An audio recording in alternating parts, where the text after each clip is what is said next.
everyone, I'm Sarah V, and today we're back at the Hive Studios to be recording the third episode of Superfail Hong Kong. Today I'm joined by Payal Shah, who is the founder of Dezen. She's going to be talking to us about what it's like to navigate the jewelry industry at the age of 21. Hello, Payal. How are you? Thank you for having me, Sarah. You're welcome, and we're really glad that you're here with us today. So how have you been so far? I've been good. I mean, it's been a crazy year for all of us, and I mean, I think we've had it better than a lot of other people that are in my family. I want to say in the last few years. So I'm happy that we're here. Me too. Well, I'm sure that everyone can express the same feelings that we're really excited to hear from you. You've been an icon, if I can say, when it comes to a woman in business starting her career at the age of 21. I guess my first question would be, how did it start? Tell us about it. So I actually studied architecture design. That's the path I was probably looking to go down.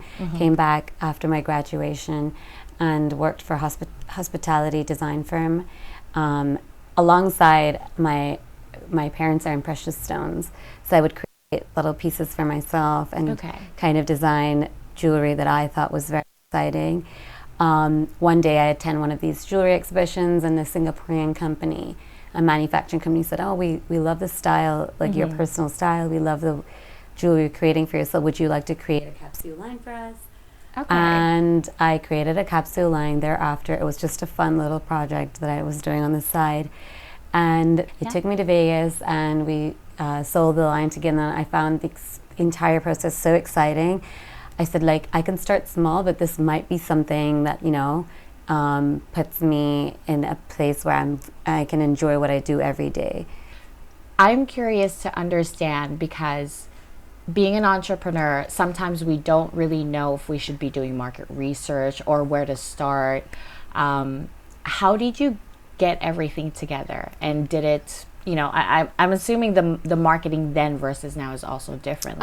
So different. I mean, I think I was one of the first ones to join Instagram amongst my friends, and where people were posting about their holiday photos, I was posting about what exhibition I was doing, or the BTS of running and starting a business. And then it wasn't really a trend then to do it. I think people do now speak about their stories of their business now more so, but that for me it was just a visual diary. It came naturally and it was a visual diary, and I realized people wanted to know more and more about the story, and in fact it let people appreciating my pieces even more because they understood what all the effort was gone behind it. So with all the things that you were doing at the beginning of your career, it sounds like you completed the whole ecosystem of marketing without even having to try before they even published the rule book of what a brand needed to do. How were you portrayed? So in the beginning, I started off my brand as a manufacturing business, and then it led into being a brand. So to kind of change the perception of what it looks like to be a founder of a manufacturing / jewelry business, because it is a very male oriented industry when it comes to the higher up hierarchy. So there was a lot of take me seriously. I am serious business. Your money's in good hands. My stuff is amazing. So there was a lot of perception that I needed to change early on in the business. And that was that challenging for you? It could be, because when you're young, you can be quite sensitive to the way people perceive you, especially with the age of social media rising, with the age of you kind of trying to be taken. Just want to be taken seriously. Forget social media, just be taken seriously. And I think we take things to heart, and we forget that at the end of the ultimate goal is just to create a successful business without taking things so personally. And that's actually really hard, because I've had my fair share. But at a young age, you took a few things personally during the start of your business. I recall there was a moment that was pretty pivotal for you to realize that that's something you needed to change. Could you tell us a little bit more about that? Yeah, sure. I mean, within my industry, I was definitely the youngest female business running.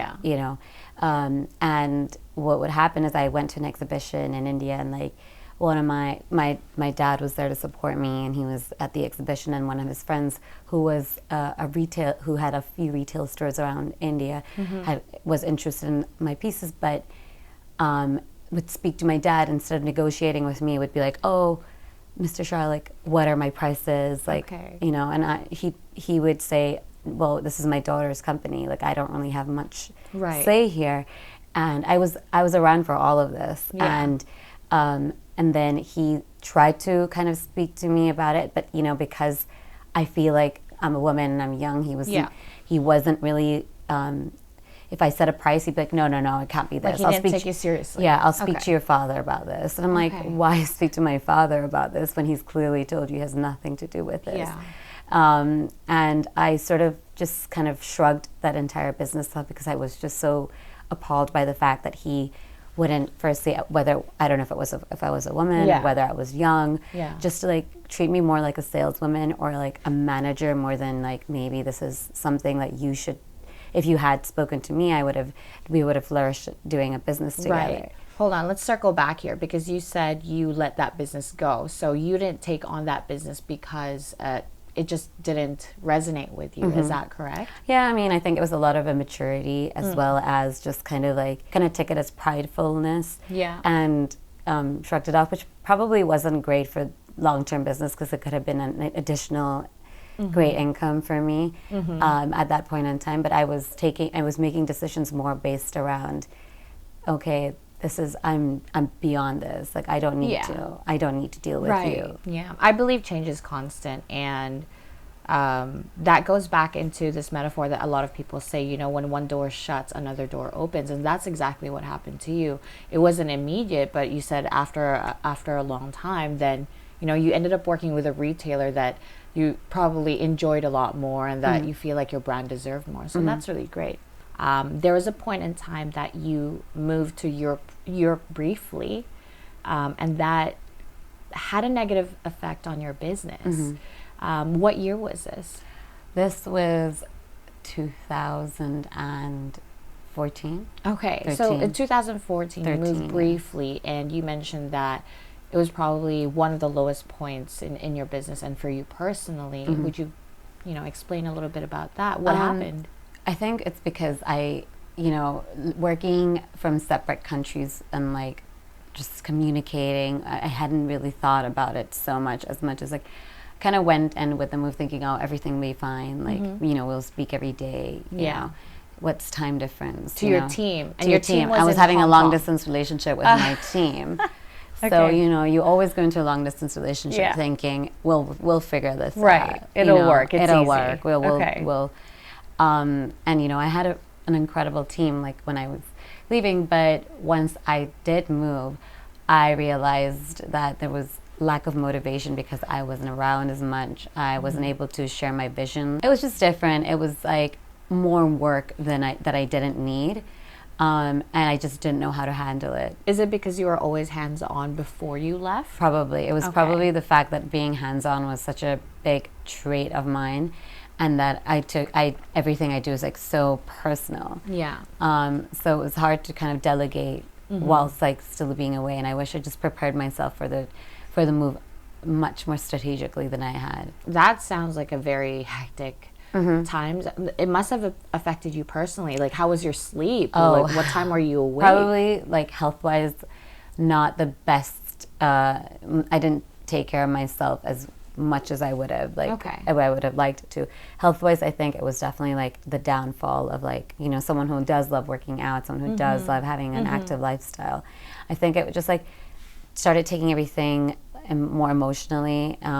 Started having more. Was more bickering, was a bit more naggy. I think when the ecosystem of your whole life is one part or two parts of it kind of doesn't flow, everything else kind of just crumbles as well. Absolutely. It sounds like having your business affected and then your health, because you're telling me that you love working out, you had a routine, and now it was all up in the air.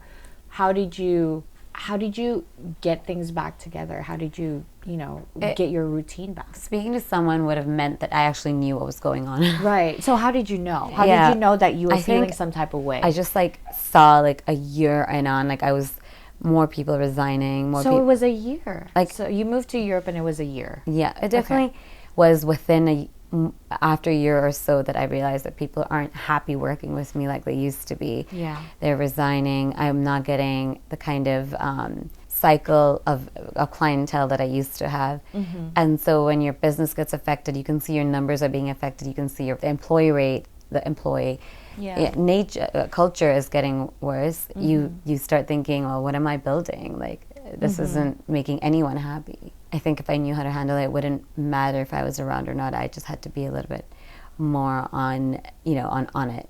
How did I recover from it? I think it was a moment where I realized that, like, I need to be better planned and better structured, and there has to be I need to get out of this rut. I need to start prioritizing and making time for everything in my life. And if I think I'm happy as a person, everything around me will be more joyful and more enjoyable. I would like you to describe your priorities then versus now, because again, somebody listening to this might find it really valuable, especially when they're trying to get their business off the ground and running. So my priorities then versus now is also based around the fact what I think was successful then, what I think is successful now. I think successful then was just numbers, business, success, and like the sense of like just being the brand, the number one, like everything. Whereas now for me, success is the fact that I can have a work-life balance. I can be happy at work and also be happy outside, delegating, finding the right people to kind of structure you better. And, we live in the age of digital now where everything can be delegated, not even to people, but to apps. And, there's a timer for everything. Yeah. So did you struggle with delegating tasks before? Like, were you very hands-on and you were like, I'm going to do this because I don't think they can do it better than I can. I mean, it was. I feel you. It's like it's a blessing and a disguise because if you're very hands-on, you have a lot more control. But at the same time, you're literally not being able to sleep at night because you're thinking that design, like, should I have added that extra little diamond there? Like, am I going to and it's it takes up all the thoughts. So, do you think you have control issues? I have become better because I've seen the benefits of delegating, but yes, majority of my business, I had a lot of control issues. I think I still have control issues in my personal life. I think I could be a control freak is definitely a definition I'd use. Yeah, look, I find it extremely fascinating when people reach a certain part of their life when they realize that, okay, I have this trait. It's costing me my business or my personal well-being. I'm going to change that, and that's exactly what you did. So what do you do when you kick in? Do you ever go like, okay, Payal, this is it. Your control issues are kicking in. Like, what do you do? I have a really good group of like the 5 people I would go to advice for around me. And so if I think I'm being unreasonable or controlling, I play out the structure to those people who'll be extremely dead on honest with me. Amazing. And whether it's my best friend, whether it's someone at work with me or my mother, and if they think that I'm beyond this and I'm above this, they'll tell me to my face and they'll say, Payal, like, this sounds exactly like you need to stop doing it. And it's like, getting a reality check from people who have your best interests and will give it to you straight up. I mean, it seems like you're proactive when challenges come your way. Do you feel like you're surrounded by people that are equally as proactive? I think my mother's a businesswoman too, and she's a boss babe. And she's always said to me, okay, if there's a problem, spend 5 seconds worrying about it. Spend another 5 if you want to cry about it. But then there's a solution to every problem. Especially like the women today, like us, like we are healthy. We live in a great environment. We have so much that we can do about the issues that we're blessed. And you always have to start thinking about the people that don't have even half of what we have today. Yeah. And they're still flourishing. Yeah. So what are we complaining about? Right. I have this one question that I only ask my close friends, and I always ask them, what was that one thing that you would remember about your mom and dad that you still bring with you today that was kind of a lesson, whether it's positive or negative, but it sits with you. It's made you become who you are. something that my parents were always particular in telling me, and I think this applies to your personal and your business life: be on top of your accounts. I know it's like a very basic, not money, but even accounts. Like, it doesn't mean that you have to be like extremely profitable, but to make sure you can survive at least the next, until you need to survive. Like, it's a very basic lesson, but it's helped me learn a lot. And for me, it means that I manage my money well as well. When it comes to my personal life and my business. And it shows. It shows the fact that you have that instilled in you at a young age. That really does reflect throughout your life, whether it's business or personal.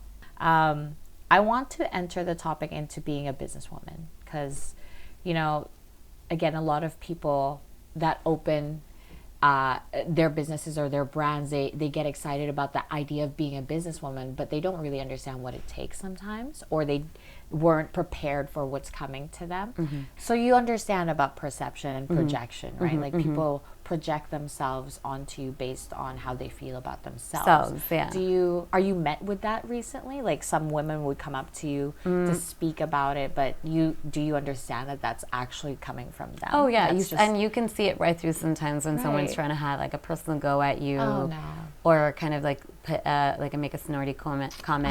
It's okay. It's just part of life. It's entertaining on some days. But if I am depressed on a certain day and someone did that to me, or if I'm feeling really low about something, I would take that really personally. And you don't know what kind of baggage you're bringing from home and giving it to someone else that it doesn't really require it at that point in time. Right. But it should just be easy communication regardless. Yeah, communication. I love that word. Because it's really about communication right now, and how people take what you say to them, or how you deliver what you're trying to say. It's all about, do you have the right communication skills? Was there ever an issue with the way that you communicated, whether it was with your friends, your family, or your business, and how did you get around that? I mean, one of the biggest, in the beginning when I was networking and building just a network, because, apart from just creating a clientele, you just want to create a good business network, and you just want to get to know people, and you just want to continuously, and, that sort of being taken in the wrong way, where it's like, why is she like getting around someone? What is she? Or you're so friendly. So friendly. The worst. The worst word, because I would say, how am I friendly? I am just going after what I want, and because I'm a woman, I look friendly and I look like a social climb, or I look like one of these words. Whereas if my male companions were being, working a room, oh wow, he's charming, he's got his way right with his words. I should be able to go after whatever I want without feeling like I'm being judged in some way. If I want to meet someone and talk about work, I shouldn't look around and be like, is this looking like I'm on a date? Does it look like I'm doing something I'm not supposed to? No, I just don't want to have that thought whilst I'm like trying to do what I'm trying to do. Let's contain the judgmental thoughts. Right, because again, we don't know what people are going through. We don't know people's businesses. So I would start there. But I'm sure you have a lot at the top of your head as well. Oh yeah, I mean, there are so many ways, like just kind of being the cheerleader for someone that like you feel like is flourishing in their, whether whilst they're networking, or kind of going and say, good job, like support them. Right. Yeah. If you feel like you you message them later, I saw you, that's amazing, instead of being like, oh, what are you up to? Just don't assume the worst. Right. And kind of be open to like asking the question before assuming. Right. Yeah. Because there's no harm in asking. No. Ask me what I was doing Friday night when you saw me. If it's none of your business, I'll tell you. Yeah, but if it is, I have nothing to hide, I'll tell you. Yeah, there's a laugh to be made there, then let's do it, Just stop the prejudgment. Right. And be open to the idea that, there's always going to be something new that two people can bring when they're, married in a business or collaboration. And be open to the idea that, you have so much to learn and it never stops. And what people bring is an immense amount of knowledge from their personal life and their experience. I agree, because sometimes we get so lost in the business that we forget we made this business so we could enjoy life, provide and enjoy life. Right? Absolutely. And with that said, I know that you brought something to the show that you feel really, really grateful about. I mean, we've spoken so much about team and team building and appreciating the fact that the people around you, and although yes, you hire them and they get paid, but the fact that your vision becomes their vision and your motivation becomes their motivation is so incredible. Like, so this amazing. is Let's see it. This is an Instagram I posted of a magazine from what year is this? Oh, I want to say, I think 2015, maybe 14. Amazing. And it was one of the magazines at the jewelry show. And what it is here, I mean, it's a little blurry, is my team kind of, like, we had a Paris theme and we all got barrettes, like the red. Oh, cute. And we were, and, you know, it just says Dezen Jewelry Co. and team. And that was like my little hot air balloon there. But it was just, it just showed that, like, where there's a page appreciating, like, work ethic and people enjoying what they do, and you can see how they're all kind of so happy and enjoying themselves. It just made me understand that, like, if they're happy, they're going to do a better job, and I'm going to be. It's just an ecosystem that we have to continuously create within the business. Correct me if I'm wrong. Are they still here with you and your team? So 2 out of 4 are. 2 out of 4 of them. Okay. If you were sitting in the room here right now with your whole team that was in that photo, and you were back in Paris, but of course now you're in 2021, what would you say to them? I would just be extremely like to them, like I would say, hey guys. Yeah, hey guys. Like, I mean, I am so thankful for you being such a big part of my journey. You know, thank you for all the time that's spent, you know, stressing about the things that, you know, you don't need to be stressing about. Thank you for, you know, envisioning what I had from paper to product to sales to, like, every little aspect of the business. And just so much gratitude for the, you know, a lot of these women, most of these women had children and had a family back home, and they still came to work, you know, putting all that behind. And and for a lot of them, they came because it made them happy, kind of like built their kind of balance between work and personal life, because they felt like they were fulfilling life in their own way. So I'm so thankful for them, thinking that them fulfilling their life is my vision and my business, and I'm fulfilled because of them. That's amazing. Oh my gosh. Payal, thank you so much. I mean, thank you. On that note, I just want to say thank you for making time to sit with us here, to walk us through your whole journey of being an entrepreneur. I personally cannot wait for the people we spoke about today to be watching this, because I know I'll send it to them especially. They're big parts of your life. Open it, dedicated to. Amazing. That was such a great talk. If you are looking forward to the rest of our Superfail series, make sure you follow us on Facebook and Instagram, and we'll see you again soon.